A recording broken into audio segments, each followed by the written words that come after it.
And now, a Snoodle's tale. Far, far away in the land of galoots, where the bigglebag trees bear their bigglebag fruits, and far lily bushes all blossom in yellow, and thimbuttle plants squirt snowberry jello. Here where the mountains of Rocky Magoo rise high o'er the meadows of Gilda Manju, where sunsets are painted with purple and blue, you'll find a small town, not much bigger than you. Welcome to Snoodleburg, home of the Snoodles, a curious folk who eat pancakes with noodles and spend half their days making sketches and doodles and cutting their hair into shapes like French poodles. Now, right in the heart of this curious town is a curious building, the tallest around, with a clock at its top and a chute at its bottom. 'Tis pink in the spring and turns red in the autumn. But weirder by far than its color or height is what happens there every fourth Tuesday night. As strange as it seems, it has been demonstrated that Snoodles aren't born, but rather created. Every fourth Tuesday at 9:15, the tower will shimmy and rattle and whine, and as the town nibbles on bigglebag fruit, a shiny young Snoodle will drop from the chute. That's where they come from, though no one knows why, nor who could have built the great tower so high. These mysteries of life befuddle most Snoodles, who'd much rather focus on pancakes and noodles and cutting their hair into shapes like French poodles. Yes, most found the tower too noisy and strange, until one small Snoodle made all of that change. This little Snoodle was much like the others. He came without siblings, no sisters or brothers. He came without money, a mom or a dad. The pack on his back was all that he had. This is peculiar, the little guy said. I came from a chute and I fell on my head? What do I look like? What am I for? He pondered those questions and then thought of more. Checking my bag is a good place to start. He pulled out some paints. Maybe I'm good at art. The next thing he found was a Snoodle kazoo. Hey, what do you know? I can make music too. Then back on his pack, he pulled a small string, and out from the sides popped two little wings. Amazing, he said with a gleam in his eye. I can paint, play kazoo, and now I can fly. Wait till the others see all the great things I can do with my paints, my kazoo, and my wings. So he packed up his paints and his Snoodle kazoo, and he hopped off to show them all what he could do. There from the top of a short, stubby wall, the big Snoodles heard the new small Snoodle call. Come watch me, you guys, as I head for the sky.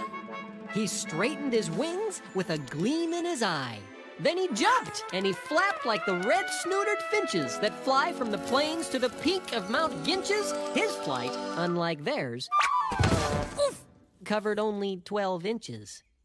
You call that flying? You think you're a bird? We've never seen anything quite so absurd. The old Snoodle snorted, he sniggered, he shook. I'll paint you a picture to show how you looked. The brushstrokes were skillful, the colors were coolish. The story they told made the young one feel foolish.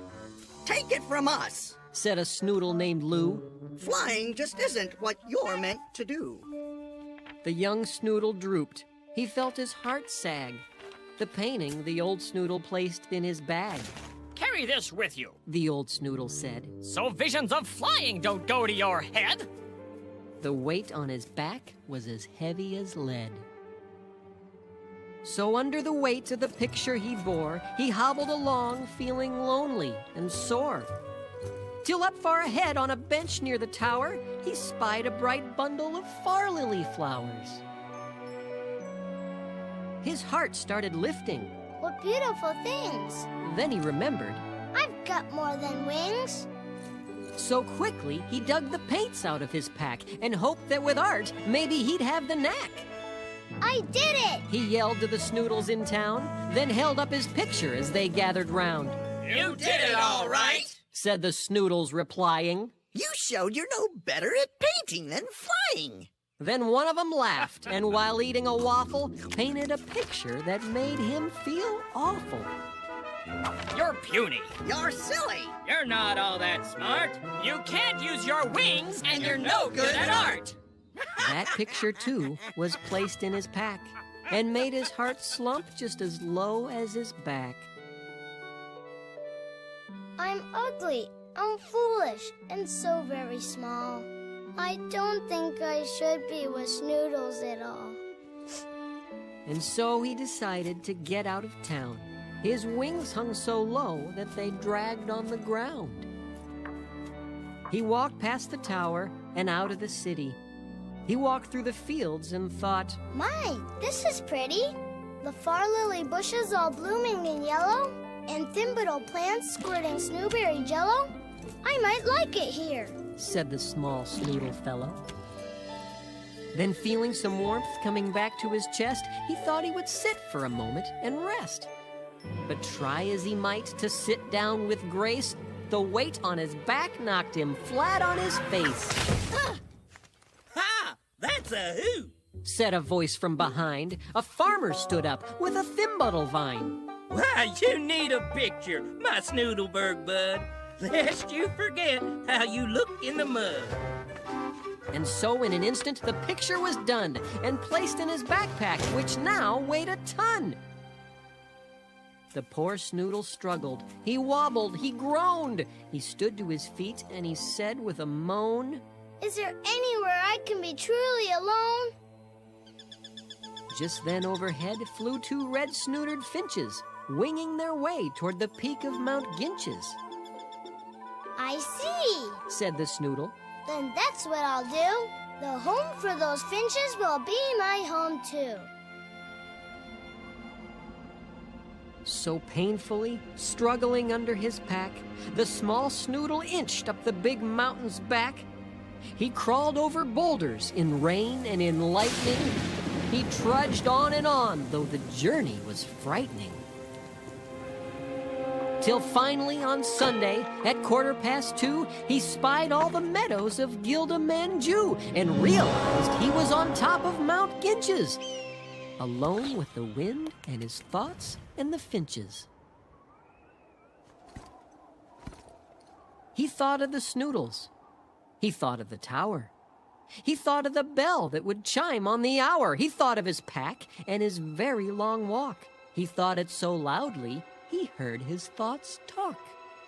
Hello, Said his thoughts. you've made quite a climb. That voice He remarked. doesn't sound much like mine. Then he turned and he noticed he wasn't alone, for a man stood behind, near a cave in the stone.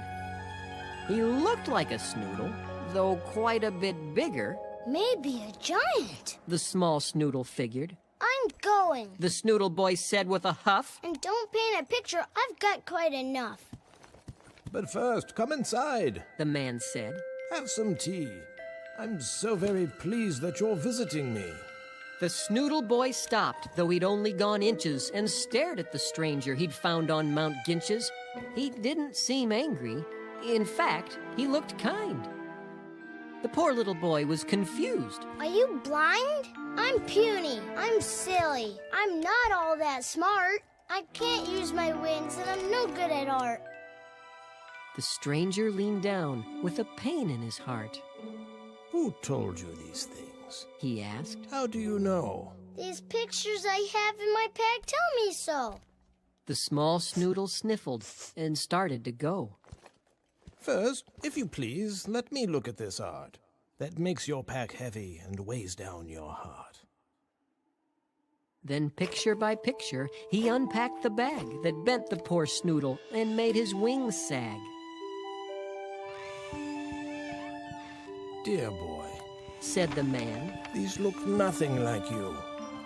Then into the fire the pictures he threw. He rose from his chair, saying, Wait there, you'll see that what you need most is a picture from me. The Snoodle sat patiently, sipping his tea. Then from a room in the back he returned and said, Dear little Snoodle, it's time that you learned what you really look like. and he threw off the sheet, and what the boy saw warmed him right to his feet. The boy in the portrait looked older and strong, with wings on his back that were sturdy and long, and a look in his eye both courageous and free. Sir, Asked the boy. are you saying that's me? I like to believe it, but sir, I'm afraid to. But I know who you are, The man said. for I made you. I built the tower and set it in motion. I planted the meadow, put fish in the ocean. And I feed the finches, though most Snoodles doubt it. Not one of them falls that I don't know about it. I've seen you fall down in the mud and the goo. I've seen all you've done, and all you will do. I gave you your pack and your paints and your wings. I chose them for you. They're your special things. The Snoodle kazoo is so you can sing about colors in autumn or flowers in spring. I gave you your brushes in hopes that you'd see how using them you could make pictures for me. Most of the Snoodles The old one said sadly. just use their paints to make others feel badly. The young Snoodle pondered the things he'd been told, then wondering something, grew suddenly bold. But sir, if you made this incredible land, can't you make Snoodles obey your command? The big one smiled warmly, then said to the small, A gift that's demanded is no gift at all. With that, the small Snoodle reached into his pack and pulled out the picture he'd made 10 miles back. They're far lilies, sir, from over the bridge. The old one beamed bright and said, That's for my fridge. After the small Snoodle's picture was hung, the old one bent down to the face of the young. He said, Here's what you look like. Here's how I see you.